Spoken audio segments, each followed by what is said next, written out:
Hello, I'm Colin Green, and you are listening to Spike Pit. Christmas is coming, and the goose is getting fat, as they say, along with everybody else. This episode is the final instalment of my conversation with John Large of Red Dice Diaries, and we're talking about game prep and running games. So without any further ado, let's kick it off. Bit of a funny start on this one as well. Some dubious editing. I'll have to have a word with my editor. And like I always write, I've got a GMDM logbook thing. It's basically like a sketchbook, a role-playing sketchbook, and I just put everything in there. And then when I go into a session, I know I've got what I need, and then I can sort of relax a little bit. The whole idea about a sort of GM journal, that's something I've only recently started doing, because previously I've been using things like Evernote and various computer programs to like store my notes, which work great. Don't get me wrong, there's some great like software out there for it. Yeah. But at the minute for me, I'm like, all right, okay, so I work 8 hours a day, and like my work's pretty much like shuffling figures around on a computer. But that's your last episode, isn't it? That's what you were talking, because I wanted to come on to that. You was talking about this in your last episode, and I actually owe you a call-in on that one. But I thought, well, it'd be a bit ridiculous doing a call-in when I've scheduled this chat with you this evening. Yeah. So I thought I'll be calling you in, and then like in the next breath, I'll be getting a link from you and coming on the computer. But I thought that was a really good episode, and you was about to say. But yeah, I'm interested in this process of you going back analog, and you mentioned it on the interweb some time back, because I remember commenting. We exchanged some comments about this going back to the old school of notation and everything. So yeah, tell us a bit more about that. Well, like you say, you rightly say, it's an idea I've been sort of like considering in the back of my mind, mulling it over for a little while, purely at the start, because like I say, I'm limited on how long I can spend on a computer. I have to sort of keep half an eye to like the health implications for me. And when I'm like 8 hours a day on a computer, if I then come home and I'm like, right, I'm spending like another like 4 hours on a computer when I get home, it's not particularly good for me. Obviously, I do enjoy the process of prepping. I still want to be able to like check my notes and everything. So I've been sort of thinking, like, is there a way for me to do this but still be able to reference stuff easily in a game? Because obviously the benefit of the computer programs is you've got search functions. Yeah. It's very easy to find things. I mean, Evernote's been a brilliant piece of software for that. I make like a note for each NPC. It's all labelled. It's got like tags on it. So if I want to go to tell me like everyone who's in like the Harper Noble family, I can just be like, search Harper Noble, and it's like, bling, there's 8 NPCs. Yeah, wow. It's all good to go. I mean, it does take a bit of setup, but it works really well. But it takes time to set it up. Yeah. So, and I've not really found a way of sort of manually replicating that level of functionality previously. 'Cause I've had notebooks previously, but they just get filled up with like random scribble, and they're great for just like flicking through and looking up ideas. But if it comes to like suddenly you're in the middle of the game, you're like, where did I put that NPC note? And you're like flicking through the notebook. But I came across the idea of people talking about bullet journals and using like a method of notating things so that you can find an index in it, putting an index page in. I was like, oh, that's a really great idea, but I'm already like 3/4 of the way into my campaign. I don't want to have to go back and redo all my notes. I'll probably just stick with this. Then recently we pretty much had like a TPK in like my West Haven game, all but like one of the characters died, and the guy who was playing that character is like, oh well, I'm probably not gonna like just randomly pick up with another bunch of dudes and like go adventuring again. So I was like, right, well, do people just, first of all, is everyone interested in carrying on with the campaign? And they were like, yeah, we might like to refocus it a bit, but we're all really enjoying the campaign. So I was like, right, okay, well, how do we want to refocus it? And do you all want to gen new characters, and we'll have like a new group, and we'll do it as like a chapter 2? Because I'm a big fan of this whole sort of like season idea, like a TV show. That was another thing you mentioned on a previous set. I think that's a brilliant thing. Yeah, I won't derail the conversation. No, it's all good. I'm sure I'll wheel my way around to it eventually. But so when we were talking about, one of the things that came out of it is we decided to like change which OSR rules we were using, Because previously we've been using Lamentations. That all worked fine. No problems with that. But we were chatting about what sort of characters they wanted to play, and they were like, all right, we're not really into like the whole like constant dungeoning thing, although we know that's like a big part of OSR. I was like, fair enough. And they're like, oh, we're thinking of being like a bit more mercenary and, sort of like going out and finding our own opportunities for adventure, and maybe not like sort of playing like the good guys, but we don't just want to play like evil villains, like twirling our moustaches and tying damsels to rail tracks. And I was like, well, to me that sounds like For Coin and Blood that I've got. Because you're talking about getting involved with like thieves guilds and stuff like that. That's got rules for that, and it's a standard OSR game pretty much. The mechanics are all familiar. It's got some slightly different classes. It's setting neutral, but it's more a sort of urban, sort of gritty, like mercenary style game. You work your way up in these organisations, and it's very sort of dog eat dog. Given that sounds more like what you're talking about, do you fancy trying those rules out instead? And here's what the classes are. Again, it's like a very cheaply available game, so you can all get hold of a copy of it. Everyone had a look at it and they were like, oh yeah, that sounds good, we'll give that a go. So we got the rules changed, and I'm like, well, if I'm effectively starting like a new campaign, really. Yeah, well, you are really. Yeah, so I'm like, well, this seems like a great opportunity to like go, right, if I'm starting from scratch effectively, because like we're moving the timeline on to like 10 years has passed in the setting, so it's all pretty much new, but with some like little threads linking back to stuff that's happened in the past. I was like, right, this seems like a great opportunity to try out this like bullet journaling. Now I'm at the start, give it a go, because I'm sure, as you know, I'm planning on doing I know we spoke about it, I'm planning on doing a BX Essentials campaign in the new year. I was like, this is a great opportunity to test that out with West Haven. If it doesn't work, no big deal. I can get rid of it, go back to my old way of doing stuff. Whereas if it does work and I found something new, when I get to like the BX Essentials campaign, I can then just like pull out another notebook and use a similar format to that. And hopefully I'll have ironed out like some of the wrinkles and got used to it by then. And I mean, like I said, I've only just started. All I've really got at the minute is I've basically got like the index page on like the first double page. Yeah. And then I've got a calendar page for like the first 2 months of like 1550, which is like the year we're sort of running it in. Okay. And I'm just going to sort of go through that and see how we get on with doing that in a more analog style. And hopefully, because it's just like a notebook, I can carry a notebook and a pen around with me, no problem. So on like my dinner break at work, I can like jot down a few ideas. If I need stuff off my computer, I've got a printer. I can always print it out and like old school cut and paste it into the notepad. No problem. So again, it's just trying out a few different things, seeing what works. If it doesn't work, there's no great harm done. I've got alternatives, but it seemed like a good opportunity to sort of get in it on the ground level and give that a go. Yeah, definitely. All of these systems need a little while to find their legs, don't they? I've found that index cards work pretty well for me, and you can kind of color code them, and you can infinitely mess about with them. You can lay them in a scanner. You can scan them if you want to. Yeah, I do like index cards. Yeah, I'm a big fan. I'm a big fan of index cards. I used them a lot when I was running Fate. First of all, for like recording aspects and stuff like that, and especially if I'm going to like a con where I'm running like a one shot or something like that. With Fate, it's like very easy to fit like a whole character on an index card. I don't have to carry a load of stuff around me. I can go like, all right, okay, I've got 5 index cards there.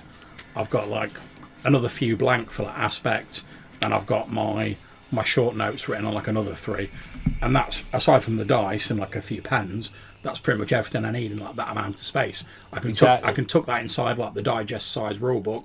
Exactly. And I can easily stick 4 or 5 of those in my bag to take the games on demand, and I've got a nice option of things I can run without giving myself a hernia, like trying to lug around like a Nodwick style like backpack full of books. And the other thing, I like to put encounters on them, put an encounter on each one sort of thing, and it's once again it's that design constraint. You've got to fit it on there, so you can't waffle on endlessly. Before the game, I could lay out the encounters I'm looking at and think, well, I'd quite like to do them in this order. So this is maybe how it would work quite well. But at the same time, if it doesn't work like that, you can just rearrange it, and it's just so flexible. You can actually get quite a bit of info on them, can't you? Oh yeah, and I mean, another thing they're very handy for is like doing simple maps. So sort of like zone maps, because you can just like put you write on a card like hilltop tower. You write on another one like Hamlet at the bottom of the hill, and you put them next to each other. And you say like, right, if the cards are joining on any of their edges, you can move between those zones. And like you've got a very simple, easy to quickly lay out map there. Which it's not the whole sort of like D&D sort of 5 foot square like tactical level, but if you just need like a simple map so you know where people are in relation to things, it's very easy to quickly write it, lay it out on the table. Everyone knows what's going on, and you can also record bits of information. And it just allows you to zone out some spaces on your gaming area and have some sort of spatial relationship established. That's it. I mean, one of the things that obviously I didn't really plan for index cards, but it made me laugh the other day because it was just something like I happened to have some handy and that were really useful for. Is we discovered when someone was using Zoom to run a game that if someone turned their camera off, it like reordered everything on the screen, so it like messed up like the GM's like layout. So the GM was like, "Oh, sorry guys, can I ask you like just to like put something over your camera rather than like turn your camera off, because otherwise it'll mess up with the layout." And I was just like, all right, index card, boom, fold it in half, stick it over the camera, done. Yeah. I'm a bit of a tightwad. I sort of end up reusing them and stuff like that. I rub bits out and Nothing wrong with that. Yeah, and I like to make up magic item cards, get the notes and give them to the player. And if you've got a long running campaign like we had, the 5e went on for it was like 100 sessions. It went on. We would give out them cards. It's all there. You're not having you didn't, because they kept getting the book out all the time. They couldn't remember, and we're getting the book out and referring to it. And I thought, oh, this is no good. So I went away and I thought I'd write them up. I'd asked the players to take a note, but they didn't, inevitably. So I thought, well, all right, I'll do it myself, and then it'll be done. And they're perfect for that. I can't remember if it was last time, but certainly the time before when I was at the UK Games Expo doing games on demand with Lloyd. All of my notes for the weekend, all I did was I had a big stack of index cards. I bought like those like little bulldog clips. Yep. I bought like a pack of like 6 of them in like different colours for like a couple of quid. And for each of the games I was potentially going to run, I was like, oh, okay, I've got my player characters there, I've got my notes there, some monsters jotted down, bulldog clip, right, boom, that's that done. Next one, do my notes, right, bulldog clip, boom, that's done. And because they were different colours, I was like, right, okay, if I'm looking for a certain game, I've just got to reach in, find the like blue bulldog clip, pull it out, everything's good to go. I've used elastic bands, colour-coded elastic bands, stuff like that. It's just really cool. If I remember correctly, I mean, I've not played it, but I think there is actually a game called the Index Card RPG. There certainly is, and we play it. Arfed runs it every week. We play that. That's an ongoing thing at the moment. I've not actually got any experience, so I have to confess. Well, it's got some really good GMing advice in there, and the way he talks about encounter designs, and he's got he's just got these really great nuggets of information. When you're designing an encounter, he'd have like the 3 T's: timers, threats, and treats. So when you build your encounter, you put a timer. He always uses a D4. He rolls a D4 at the start of an encounter, and everybody knows that in that many rounds of the table, something is going to happen. The circumstances here are going to change. Yeah. And it's very unlikely that it's going to be in your favour. It could be, but, everybody's very aware of the fluid nature of what's going on with this timer. So there you go. He rolls it. Yeah, I mean, timers are great for that, because, I mean, obviously, one of the potential issues, if you like RPGing, is like you're getting a scene going, it's all nice and sort of quick paced, you're building up a bit of tension, then you get to like maybe like one player who's maybe like a bit more thoughtful, or they're like thinking through a bit more, and they're like, and you can see like people's like shoulders slump, and they sort of like sit back draining away the energy. And it's not particularly anything like nasty that player's doing. They might just be a bit more thoughtful, they like to take the time a bit more, but it can sort of drain that tension away. But timers are great for that. I mean, I ran a I think it was either a 2 or a 3 shot where it was FFG Star Wars, and the idea was the player characters who were sort of rogues and smugglers. They were trying to steal something from an Imperial base, and they knew that Darth Vader's like Star Destroyer was going to like jump into the system because he was coming to like inspect the facilities personally, and they were like, "All right, we've got to get in, get what we want, and get out before Vader turns up, or we're dead." And all I did for the session was I had like on my display, I had like a big red like number 10 in the corner of the display, and every time like one of them rolled a botch, I knocked the number down by one.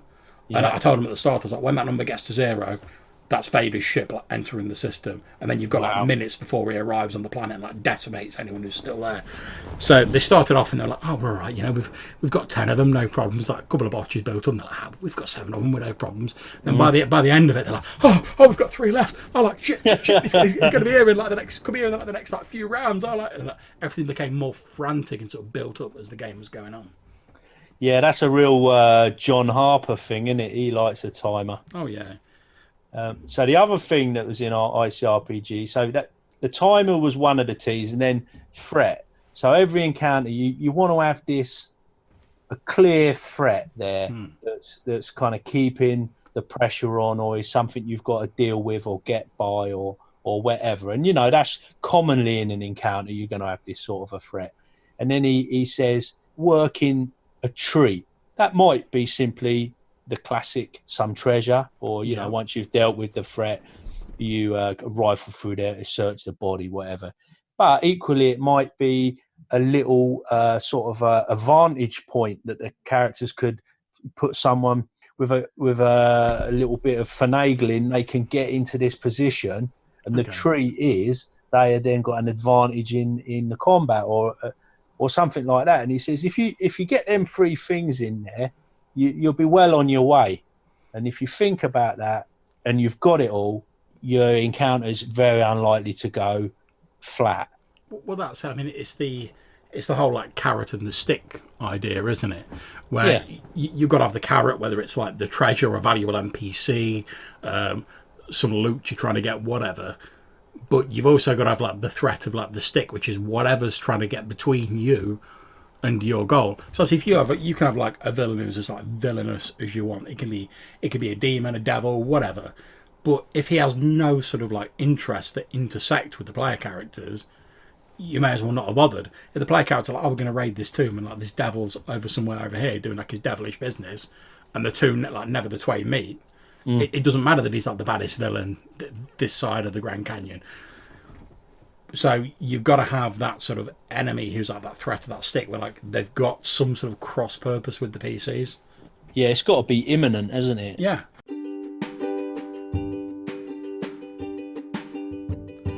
There you go. That concludes my series of talks with John Large of Red Dice Diaries. I thoroughly enjoyed doing it, and hopefully, with any luck, we can do another recording sometime in the future. Now, I know John's been a busy man. He's got a new product that he's been working on with Glyn Seal. It's a monkey blood design product based in the Midlands, and he's exploring some themes around the Gomans, which are like a play on the Romans in the Midlands setting. The adventure that he's written is available now on Drive-Thru RPG as a PDF or print on demand, or if you like, you can get them both together. And it'd be great if you could support John in this venture. I know he's really excited about it, and he has some great ideas. I haven't picked up my own copy yet, but I will be over the course of this weekend. So, thanks again to John Large for doing this series, and thanks to all the listeners. Look after yourselves. I'll catch you later.